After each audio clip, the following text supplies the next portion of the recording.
Our epic fantasy Brando Sando is back. Hey everyone, today I'm going to be talking about the Sunlit Man. This is Secret Project number 4 by Brandon Sanderson. Now, I have not been a big fan of the secret projects. I had such high expectations and they came crashing down. Been majorly disappointed in the Kickstarter and really wish I had never participated in it.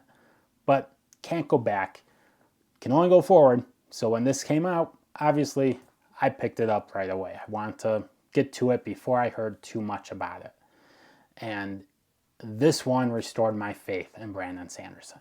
So I was not a fan of the 3 secret projects before, or at least not as much of a fan as I wanted to be.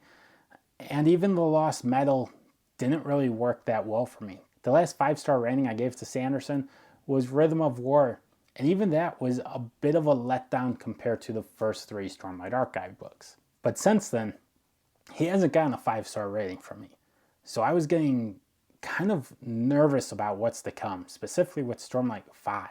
Up to this point, there had been 4 books in a row that I was disappointed in, and he was losing his stranglehold on my favorite author of all time. Last year, 2 years ago, that was without a doubt, no one could come close to Sanderson as far as who my favorite author was. This year, that hasn't been true. Drew Hayes, Ryan Cahill, Benedict Jacka, they're all up there in that conversation now.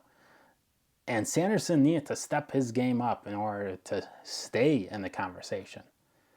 Thankfully, with the Sunlit Man, he went back to what his fans tend to love. And that's epic fantasy, specifically something related to the Stormlight Archive. Now, he says at the end that Tress and Yumi were written for his wife. The Frugal Wizard was kind of written for himself. It was kind of an experiment he wanted to do. But the Sunlit Man, that was written for his fans. And I think it definitely shows.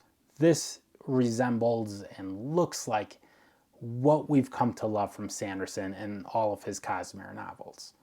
The magic was really interesting. The world was so unique. You have this tiny planet with this burning sun that basically chases people. As the planet rotates, they have to keep moving with the planet in order to stay ahead of the sun.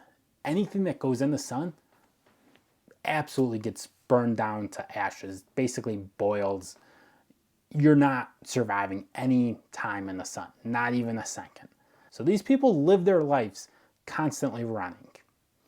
And the story opens up with a member of Bridge 4. I won't get into the specifics if you don't already know who this member is, but he kind of lands on this planet.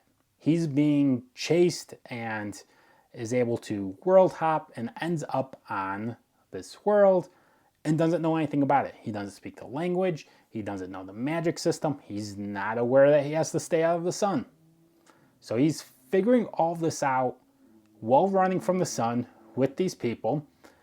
And this planet has a person that wants to be in charge. He wants to be a dictator. And as you would expect, not everyone wants to listen to him. They don't want to follow his orders. They don't want to kill when he says kill and die when he says die. They want to live their lives as peacefully as they can. So there's a rebel group, and our member from Bridge 4, I will protect those that cannot protect themselves. You know he's going to have to get involved. So all he really wants to do is keep running from the people chasing him. Find out how to get off this world and get back to a world that he understands while escaping the people that are trying to capture him for whatever reason. I'll let you read the book to figure out what those reasons are. But he can't help himself. He has to help this rebel group. It's not in his best interest to do so, but it is in the core of who he is.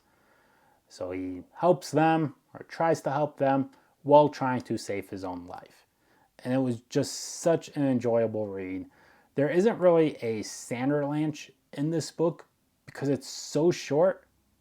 The action is throughout the book. The story is very fast-paced. So because of that, there's some things that get solved a little bit too quickly, that they are able to make these jumps just a bit too fast where it didn't feel right. But outside of that, everything else about this book I enjoyed. I enjoyed the characters were really likable. The storyline was suspenseful. There is a lot of Cosmere implications in this, so answering some questions, plus creating some new ones.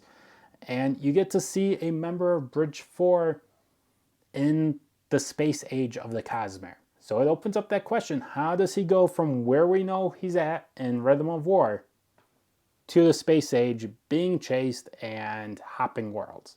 So there's a whole new mystery that who knows how many books it's going to take to figure that out. Maybe Stormlight 5, maybe it's going to be all of Era 2. Who knows? But anyways, I really enjoyed the book. I give it 4.5 stars, and this really restored my faith in Sanderson and made me look forward to Stormlight Archive number 5. So this is by far and away my favorite of the Secret Projects.